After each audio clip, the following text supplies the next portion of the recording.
Hey, thanks for joining me. Holy crap, Rob was looking at a book from DC Comics. What the hell? Is hell frozen over? Kind of, I guess. I have full respect for DC Comics. Not many of their books have ever appealed to me. I love Superman, I love Batman, but it's more of the basic concepts, the movie versions, the animated versions. There's no comic book version specifically that I've ever been like specifically interested in. Um, and it's mainly because of the same thing that you could say about Marvel Comics is that it's just that they've been going on for so many years. It's kind of like, where do you even begin? But I just kind of got stuck in Marvel world for to start, and it just kind of grabbed me, and that's where I've kind of stayed. And I just don't really have any interest in picking up too many DC books. Even like I've said, Jim Lee has been one of my favorite artists forever. But if he's drawn Batman or Superman, or that's barely enough, barely to get me to pick it up. But back in the day, I don't remember the exact time frame. There's only one reason and one reason only that I would have picked up these books, and it's because I somehow, somewhere became aware of this guy named Joe Quesada.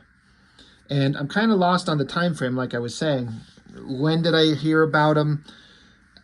Where was my first time I've ever was exposed to his work? I honestly don't know.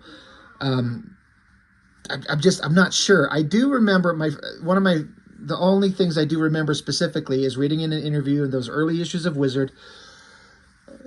Excuse me, it is so late. I'm doing these videos. In one of those early issues of Wizard, Jim Lee talked about this new guy, Joe Quesada, who's kind of on the scene. And Jim Lee mentioned about this Quesada having a heavy, shadowy style reminiscent of Mike Mignola and things like that.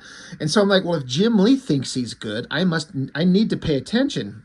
And so at some point, I saw these, and I've only got issues 1 and issue 4. So I'm not going to talk to you much about the story because I don't have a complete story. But Joe Quesada, like, these are from 92. I don't know that this is his first work, but I think it's amongst the first works he's ever done. And, somebody could kind of clarify that for me. It's pretty damn good stuff. Like, all the hallmarks of Joe Quesada's older stuff is definitely here. Now, I say that I talk often about artists, how they go through varying styles throughout their career. Usually it's Mark Silvestri that I talk about, and has some very distinctive styles, and they're all amazing. I was talking with some people recently about, like, Dan Panosian. There's a guy who changed drastically from his 90s style to what he does now. It's like it's not even the same guy. He's like art god. But Joe Quesada had a very distinctive style back when he started. A little bit more graphic, blocky shapes, heavy shadows. And the stuff he does now, it's still amazing. The guy can draw so well. But he's changed his style, and it lost some of this earlier, he's completely abandoned the hard edge that he used to have. It's kind of like Jay Lee. For those of you who know Jay Lee, if you look at his work now, you might not recognize it as the same guy who did those Namor issues and the Spider-Man Iron Fist, Hellshock, the Youngblood Strike File, the Wildcats trilogy, just that hardcore, heavy, scratchy, inky, demonic looking stuff. Stuff he does now, it's like not even the same. So Joe Quesada is kind of the similar way, in my opinion. He's got something that's very different, and I kind of like this older stuff better. Starting with the cover, I always just kind of assumed it was Joe Quesada, but I never paid attention because I'm dumb. But Mark Beecham, the guy who's known for drawing hot girls and extreme close-ups of their snatches, that's this guy drawing this. That's a good cover. I think the pose is good, the angle, like the dramatic, dynamic flying straight up. It's pretty awesome. And then this is like a photograph of a lightning bolt. I can't decide if I like it or if I hate it. The photograph of the lightning in the background with the drawn cover. Like, it's fine. I don't know if it works really well. And then just looking at this Ray character, like, a young kid with long hair who blasts through the sky with his lower body as energy is Cannonball from X-Force. I like the design of his jacket, the black jacket with the yellow stripes and kind of the pattern on the front. That's pretty awesome. But just to start out, Joe Quesada's got a style of drawing energy and energy blasts and things like that. It's really good. And then again, look at this very graphic, like heavy shadowed figures in the foreground, grass and stuff. That looks really good. Jack Harris is the script. I mean, it says script, but writer, right? I mean, Joe Quesada pencils, Art Nichols inks. I don't know who Art Nichols is. I think the stuff looks pretty good. Yeah, so, yeah, February of 92. Old newsprint comic. Like, it's got that old newsprint smell. This weird magical thing. But it's very Joe Quesada. If you know his style, he takes this particular style and pushes it even farther. I got to know him very closely once he was drawing X Factor, and I really liked that stuff. He was really good on that. And then he changed his art style even more when he went off and did Ash, which I actually did not like. I actually thought it got too convoluted and too weird. Anyway, we'll get into Ash at some point. I've kind of not done Ash from Event Comics by Joe Quesada because I don't like the art and I don't care for the character. So, but I like Joe Quesada. You know, disliking art in the book and the character is one thing. It makes for fun content. But if you like the creator, I don't want to like talk shit on him, but we'll get to it. Who cares? But just the way he composes his angles, the heavy use of shadows, the heavy like shadowing on this hand, the striking the match, like it's just so very much him. It's so well drawn. Great compositions on the shadow of the figure coming through the door. I like the heavy shadowing on the face here. Like this Joe Quesada guy, again, I don't know what his earliest works were. I don't know what his first printed work was. I don't know how far into his career this book is. I know I looked up his bibliography just before I started going here, and it says this is 92, and then the Sword of Azrael, which I've got sitting right near me. Do I have it right here?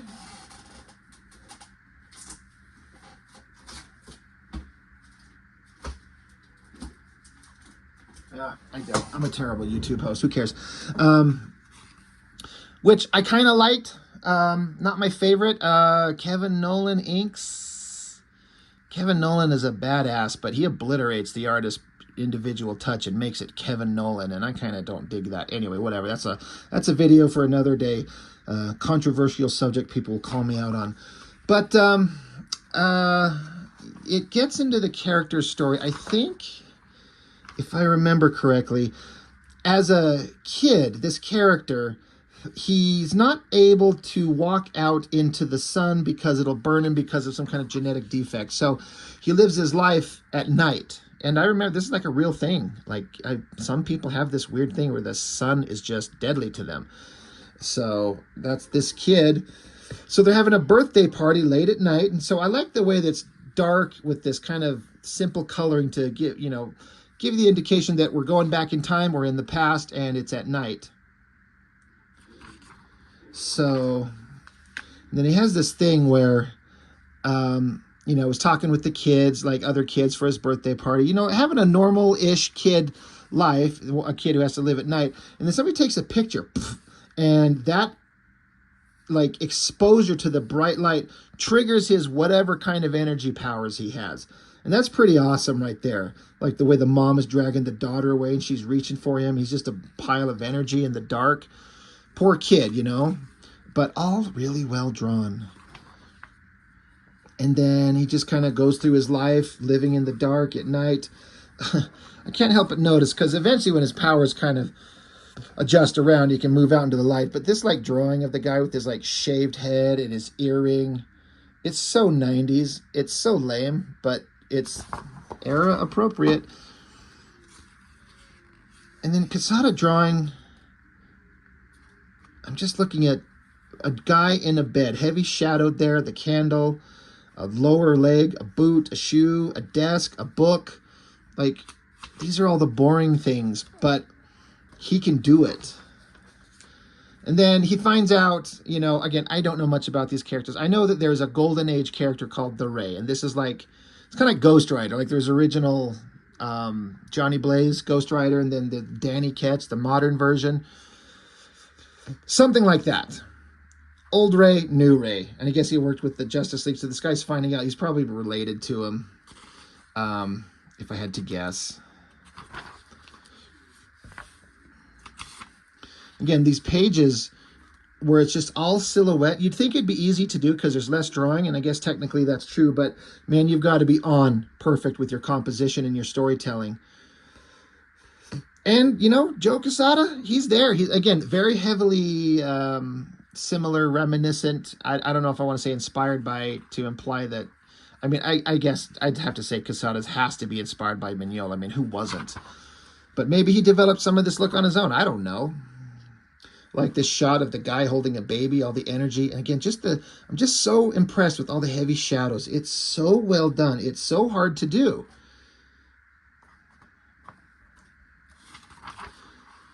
But, it's going through his past, how he becomes, who he is. It's got his buddy that looks like Elvis. Quesada was always into drawing like Elvis-like characters. Like that's come up more than once, like with the big old poofy hair. Quesada's into Elvis, and that's fine. I'm not saying that it's a negative. But our hero, he's going along, and then there's a mugging. Guy puts a gun to the girl's head, starts blasting. He has to dive out of the way. And so there's this awesome part coming up right here. I think it's the very next page. Yeah. So we're getting the hero's origin. Like he's got his powers. We got a few pages showing him as a kid, how he got his powers, kind of a little bit about him. But we're about to see the first time with the hero doing heroic shit. So the bad guys, these criminals, they're mugging, shooting at people, getting in the van, taking off. They almost run him over. So he stands here and looks like they kidnapped the girl, probably his girlfriend. They've got her. He's like, I've got to go get those guys. He's like, I've got to do the hero thing. So we're going to get to see him powered up in, maybe not in costume, but his energy powers functioning. How does Joe Quesada handle it? I've always thought that was really fucking awesome. I love it. I wish the sound effect wasn't behind him. I don't need it. It gets in the way. It's completely unnecessary. This is Rob's opinion, and it's not the popular one. I don't like it. I don't like the sound effect, but the angle on the figure, like the low angle looking up, the energy, it's kind of like a Kirby Crackle-ish version of stuff going on, how the energy kind of crackles through his legs like it's overlapping him. The jacket with the yellow design pattern on it. The full silhouette. I mean, it's kind of like a Sunspot in New Mutants, right? The pose, the angle, the coloring, it all works. And he takes off like a laser, right? Pretty awesome. And then I like this top panel here where he's zipping around these lines to show some movement. And then like the city around him is like warping. I don't know if there's a specific reason that they're doing that except to kind of show the disorientation of the character and his new powers as he's zipping through the city super fast. The energy powers are just affecting his perception. Really, really cool. But he catches up with the van really quick, lands right in front of it. Again, the energy effects, the shadow, the lighting. This Quesada guy, he might actually go somewhere if given a chance, right? I always like this shot there, another silhouette, just the eyes and the mouth. Again, that's totally Sunspot style, but, it works here for him too. Plows into him. They're all freaking out. And then I always thought that this shot was really cool. This pose. So the van gets stopped, melted, and then I imagine the script would say something to the effect of, the Ray has stopped the van. He's standing in front of it. His powers crackling, maybe. Who would think to draw the character in this crouched position with his arms up? I love it. It's so crazy. It's such a weird, interesting way of like a guy just immersed in his powers and not knowing what to do and how to use them. And I don't know. I just think it works so well. And then the coloring, like these layers of the colors in, if you can see, kind of there, the hard lines on the colors. This old newsprint, I talk about this all the time. If you get the right printing method on this old newsprint, those old colors, it works just as good as any modern hyper rendered computer coloring can do. It's different, but it works just as effectively, sometimes better, in my opinion. If I could get a comic book printed on newsprint like this with old coloring like this, I would 100% do that shit. So there's the Ray. The girl, I guess the girl, that's his girlfriend or someone he knows, but she doesn't recognize who it is. So she's trying like, oh, you saved my life. But the cops tell her to get back. I like this shot of the Ray on the ground. And it's like, it's a combination of some kind of weird sci-fi energy with the little circle shapes, that Kirby crackle type of thing. And then fire. It looks so good. Silhouette shape, the eyes and mouth, just the little dots, the way the energy's all arcing off to the side, and the coloring with the yellows. God damn, it just works so well to make a distinctive character that when you look at him, you know exactly what you're seeing and who you're seeing. But everything kind of keeps going on as the crowd of people keeps noticing that this superheroic thing happened. Then his power's shut off, and he finds out that everything, all his clothes except his jacket, burned off. So he's hanging out, and his dick is flopping around. So he has to run off. This is one of those things that Joe Quesada always did. See that little black and white cat? As far as I know, he puts it in every comic he ever draws. If he doesn't now, he did for years. I think it's his cat. He's got one. He had one or two, something like that. He always put these black and white cats in the comics, and I think it's great. I think it's kind of cute.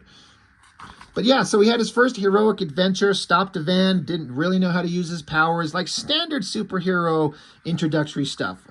Young guy or girl gets powers, doesn't know how to use them, is going to take up the good fight, gets into their first battle. We have had our first battle, Master Splinter, you know, like the Turtles.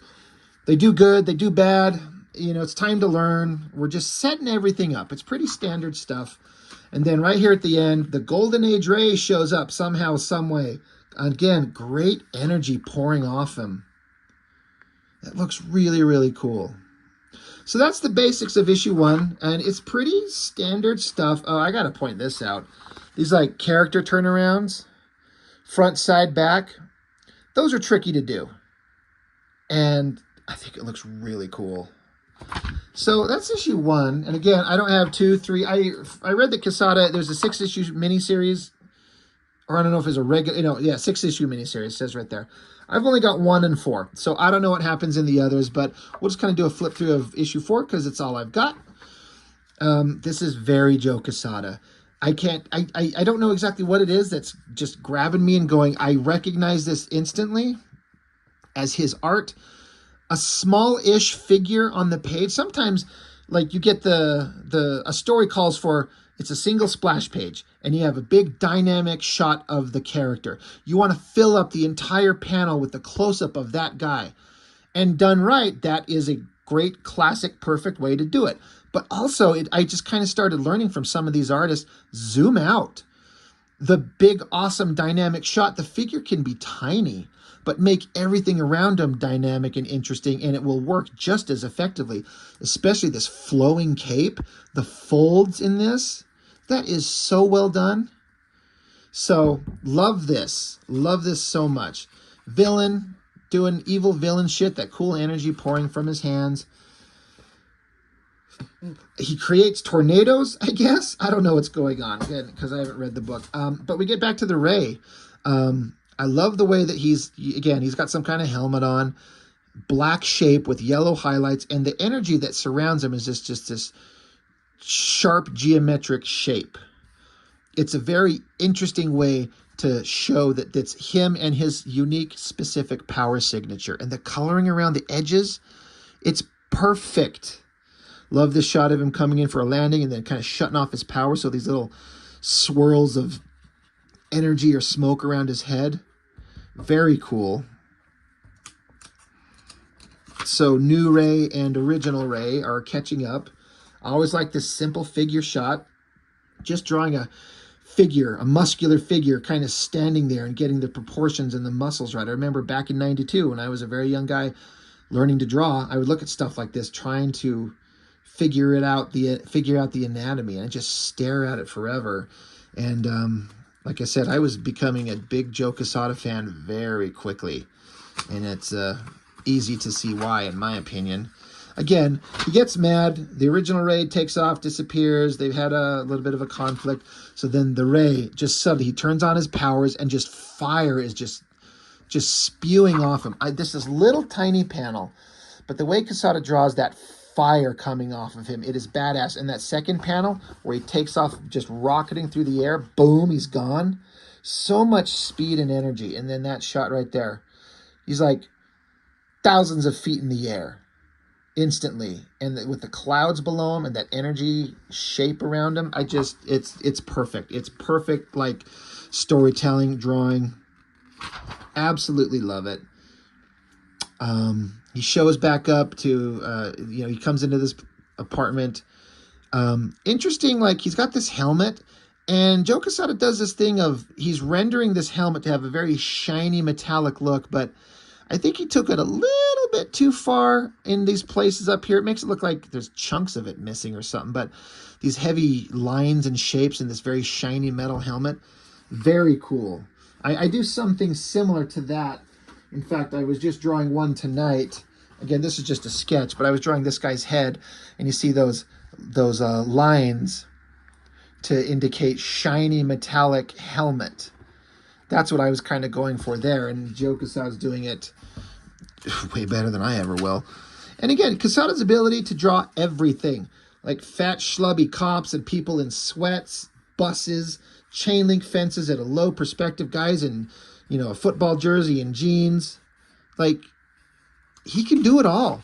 He started out amazing and then just got technically better. His stylistic changes, there's eras where I don't particularly like it, but the guy can draw, like, so damn good. One thing I thought was interesting, I've said that it looks like Quesada is inspired or influenced by Mignola.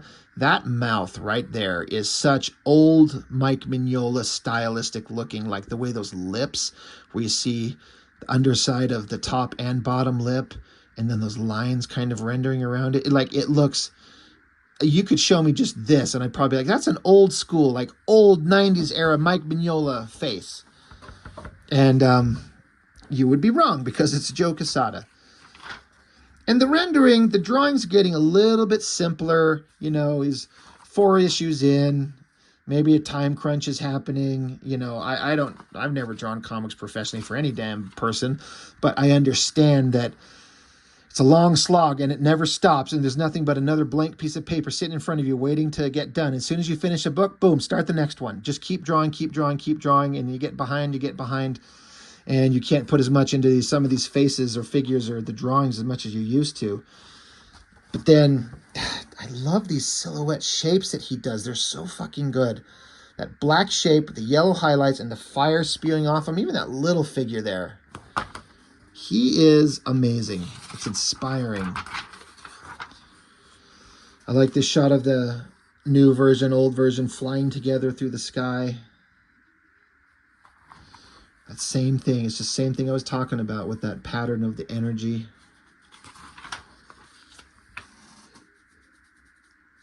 Love it. Absolutely love it. Just zipping through the sky. Gets shot. Blasted out of the sky. Falls down. And then I remember thinking, again, I don't know anything about DC Comics beyond the basics. I know Batman, Superman, Wonder Woman, Robin, the Justice League, blah, blah, blah, blah, blah. But there's all the secondary characters or third rate or whatever. I do not know who the fuck Dr. Polaris is. All I know is that I thought the name sounded stupid as shit, and I thought this outfit looked stupid as shit. I don't know if this is a new design, if this is a classic design. It looks like something Joe Quesada would design.